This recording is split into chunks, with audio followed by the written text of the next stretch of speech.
খুলনায় ১২ ডিসেম্বর শুক্রবার অনুষ্ঠিত হয়ে গেল একটি আলোচিত রাজনৈতিক সমাবেশ, যেখানে ৮টি ইসলামী দলের পক্ষ থেকে একযোগে ডাকা হয়েছিল তথাকথিত খুশমত তারা সমাবেশ। সেই সমাবেশের মূল বক্তব্য ছিল বাংলাদেশে ইসলামী রাষ্ট্র প্রতিষ্ঠার আহ্বান। কিন্তু এখানেই প্রশ্ন উঠছে, ঠিক একই সময় আমরা দেখছি জামায়াতে ইসলামী একজন হিন্দু ধর্মাবলম্বী প্রার্থীকে জাতীয় সংসদ নির্বাচনে মনোনয়ন দিয়েছে। তাহলে প্রশ্নটা খুবই স্বাভাবিক। একদিকে ইসলামী রাষ্ট্র প্রতিষ্ঠার ডাক, অন্যদিকে একজন সংখ্যালঘু হিন্দু ধর্মাবলম্বী ব্যক্তিকে প্রার্থী করা। এই দুই অবস্থান কি পরস্পর সাংঘর্ষিক নয়? ইসলামী রাষ্ট্রের কাঠামোর ভেতর কি একজন হিন্দু ধর্মাবলম্বী ব্যক্তি সংসদ সদস্য হতে পারেন? আর যদি পারেন, তাহলে তিনি কিভাবে দলের ইসলামী অনুশাসন মেনে রাজনীতি পরিচালনা করবেন? অনেকের কাছে বিষয়টি পরিষ্কারভাবে বিরোধ আভাসপূর্ণ মনে হচ্ছে, কারণ ইসলামী শাসন ব্যবস্থার ধারণার সঙ্গে ধর্মভিত্তিক রাজনৈতিক অনুশাসন জড়িত। সেই কাঠামোর ভেতরে একজন ভিন্ন ধর্মাবলম্বী প্রতিনিধির ভূমিকা কি হবে, এ প্রশ্নের কোনো স্পষ্ট উত্তর জামাত এখনো দেয়নি।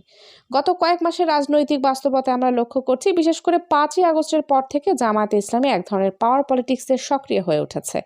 কখনো প্রশাসনের সঙ্গে ঘনিষ্ঠতা, কখনো সেনাবাহিনীর বিভিন্ন স্তরে তাদের যোগাযোগের গুঞ্জন, সব মিলিয়ে একটি সুসংগঠিত শক্তি হিসেবে নিজেদের হাজির করার চেষ্টা স্পষ্ট। অন্যদিকে বিএনপিকে আমরা এই মুহূর্তে কিছুটা অগোছালো অবস্থায় দেখতে পাচ্ছি। দলটির শীর্ষ নেতা তারেক রহমান লন্ডনে অবস্থান করছেন।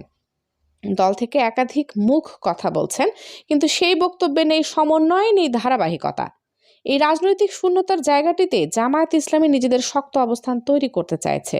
এর একটি প্রমাণ মিলেছে সাম্প্রতিক সময় 4টি বিশ্ববিদ্যালয়ের নির্বাচনী বা সাংগঠনিক ফলাফলে। সেখানে জামায়াত সমর্থিত বা সংশ্লিষ্ট শক্তিগুলোর ভালো ফলাফল তাদের মধ্যে আত্মবিশ্বাস বাড়িয়ে দিয়েছে। গত কয়েক মাসে যেসব রাজনৈতিক জরিপ প্রকাশিত হয়েছে, সেখানে দেখা যাচ্ছে বিএনপি যেখানে আনুমানিক 50 থেকে 55% সমর্থনের ইঙ্গিত পাচ্ছে, সেখানে জামায়াতে ইসলামী পাচ্ছে প্রায় 30 থেকে 35% সমর্থনের আভাস। যারা 1991 সাল থেকে জামায়াতের রাজনীতি পর্যবেক্ষণ করছেন, তাদের কাছে এই তথ্য ভয়ঙ্কর রকমের তাৎপর্যপূর্ণ। এক সময় যে দলটি সারা দেশে 10, 15 বা বড়জোর 20টি আসন পাওয়ার স্বপ্ন দেখত, যাদের ভোট ব্যাংক কখনোই 2 অঙ্ক ছুঁয়েছে বলে মনে হয়নি, 7 থেকে 8% মধ্যেই যাদের অবস্থান সীমাবদ্ধ ছিল, সেই দলটির আজ এই রকম উত্থান নিঃসন্দেহে বড় পরিবর্তনের ইঙ্গিত দেয়। এই বাস্তবতায় এসে একজন সংখ্যালঘু হিন্দু ধর্মাবলম্বী ব্যক্তিকে প্রার্থী করা হতে পারে জামায়াতের একটি রাজনৈতিক কৌশলের অংশ। কারণ জামায়াতকে নিয়ে বাংলাদেশ দীর্ঘদিন ধরে রয়েছে তীব্র সমালোচনা, বিশেষ করে 1971 সালের ভূমিকা, ধর্মীয় অনুশাসনের প্রয়োগ এবং নারীর অধিকার ও অবস্থান নিয়ে তাদের দৃষ্টিভঙ্গির প্রশ্নবিদ্ধ। ইসলামী শাসন কায়েমের কথা তারা বারবার বললেও সেই শাসনের রূপ কেমন হবে, কোন দেশের আদলে হবে, নারীদের সামাজিক, রাজনৈতিক ও ব্যক্তিগত স্বাধীনতা কি হবে, এই প্রশ্নগুলোর কোনো স্পষ্ট উত্তর আজও পাওয়া যায়নি। অনেক বিশ্লেষকের ধারণা জামায়াত ইচ্ছাকৃতভাবে বিষয়গুলো অস্পষ্ট রেখে দিচ্ছে, কারণ নির্বাচনে ভালো ফল করতে পারলে পরবর্তীতে রাজনৈতিক শক্তির জোরে তারা নিজেদের এজেন্ডা বাস্তবায়নের দিকে এগোতে পারে।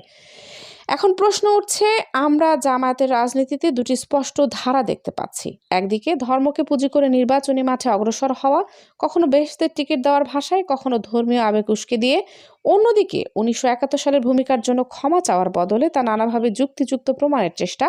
এই দুই ধারার মধ্য দিয়ে তারা নিজেদের জন্য সময়টিকে সবচেয়ে উপযোগী মনে করছে। অতীতে বিএনপির সঙ্গে জামায়াতের যে জোট ছিল, তা থেকে সরে এসে এখন যদি হিসাব কষা হয় কে বেশি লাভবান হয়েছে, অনেকের মতে বিএনপির বিরুদ্ধে চাঁদাবাজি, দখলদারিত্বের অভিযোগ যখন সামনে আসছে, ঠিক তখনই জামায়াত নিজেদের সৎ ও নীতিবান শাসনের বিকল্প হিসেবে তুলে ধরার চেষ্টা করছে। এখানেই বিএনপির জন্য বড় প্রশ্ন তৈরি হয়, কারণ জামায়াতের রাজনীতি করার লাইসেন্স, তাদের সরকারে অংশগ্রহণ সবকিছুই হয়েছিল বিএনপির আমলে। সবশেষে প্রশ্ন একটাই, 2025 বা 2026 সালের বাংলাদেশে আমরা কি এমন একটি রাষ্ট্রে বসবাস করতে চাই, যেখানে ধর্মীয় গোঁড়ামি রাষ্ট্রীয় নীতিতে পরিণত হবে, যেখানে নারীদের পোশাক, চলাফেরা, স্বাধীনতা নিয়ে নিয়ন্ত্রণ আরোপের কথা উঠবে? জরিপ বলছে বক্তব্যের পরও জামায়াতের সমর্থন বাড়ছে, কারণ ধর্মকে রাজনীতিতে টেনে আনলে অনেক মানুষ বিভ্রান্ত হয়। এই কৌশলে জামাত এগোচ্ছে। তারা সরাসরি জোট না করলেও 8টি ইসলামী দলের সঙ্গে একটি বড় প্ল্যাটফর্ম তৈরি করেছে। এখন সময় এসেছে এই কৌশল, এই রাজনীতির পরিণতি বাংলাদেশকে ঠিক কোন পথে নিয়ে যাচ্ছে, সেই প্রশ্নটি গুরুত্ব দিয়ে ভাবার। Kaniz Fatema Soma, desk news, 0 TV.